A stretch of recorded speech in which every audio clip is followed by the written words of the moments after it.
मुझे क्षमा कर दीजिए वासुदेव। मैं आपके वास्तविक रूप से अनभिज्ञ था।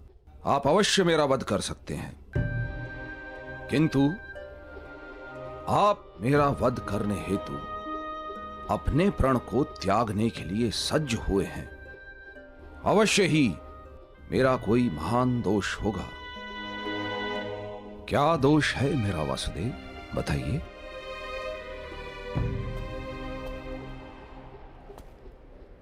अज्ञान आपका दोष है महामहिम।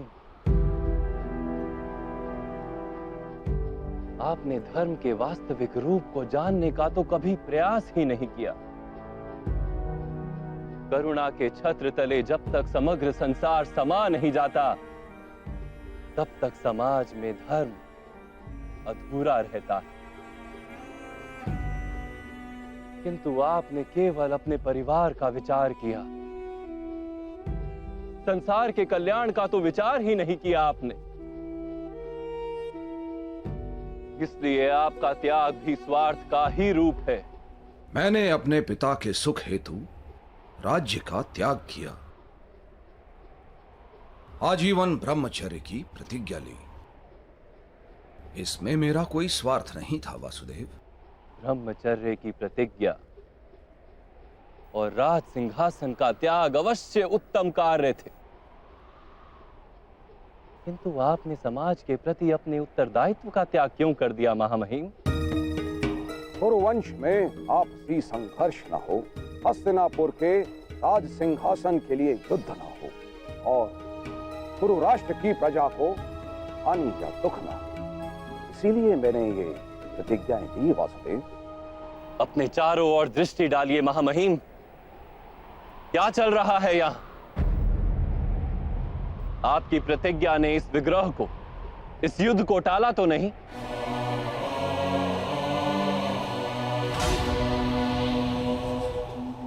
विचार कीजिए महामहिम। आपने अपनी प्रतिज्ञा को धर्म माना। यदि वो वास्तव में धर्म होता तो ये महायुद्ध ही क्यों होता? वास्तव में धर्म किसी मृत विचार का नाम नहीं, ना ही किसी परंपरा का नाम है। धर्म तो जीवन का नाम है और जीवन निरंतर बदलता रहता है। परिवर्तन ही जीवन का गुण है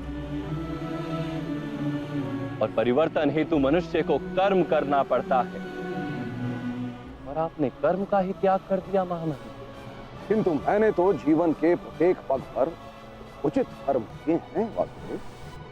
नहीं महामहिम,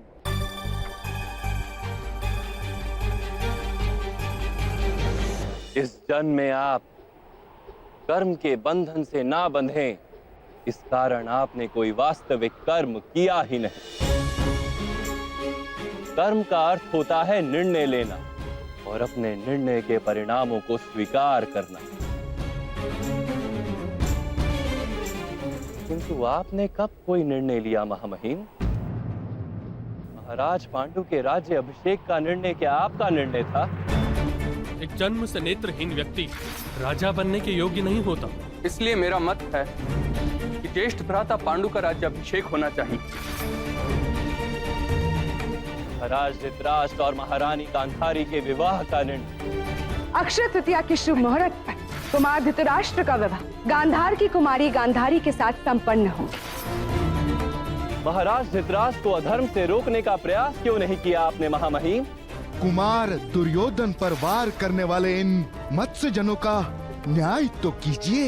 इन सबके सिर छेद कर दो, छेद कर दो। ये तो अत्याचार है। आदेश का पालन हो।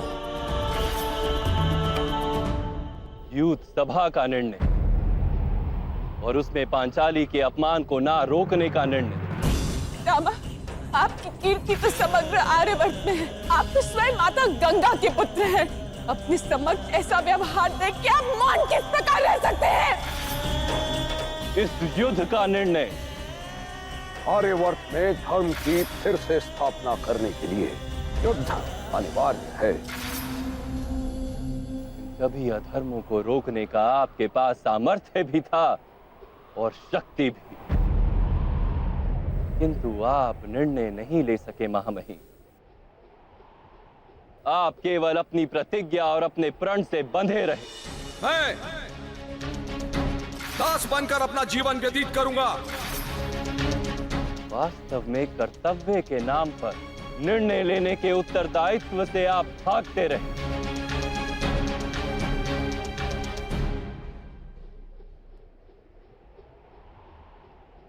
क्या निर्णय लेने से ही बंधन नहीं बनते वासुदेव?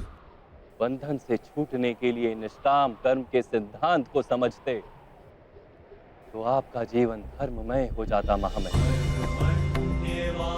बंधन से छूटने के लिए आपने कर्म का त्याग क्यों किया? कर्म के फल का त्याग करते, किसी के आदेश को कर्तव्य मानने के स्थान पर अपने कर्म को कर्तव्य मानते तो भी बंधन से छूट जाते। बहुत समय पूर्व आपने प्रतिज्ञा ली थी। क्या उस समय आप सारा भविष्य जानते थे? परिस्थितियां बदल गई महामहिम, समय में परिवर्तन आ गया,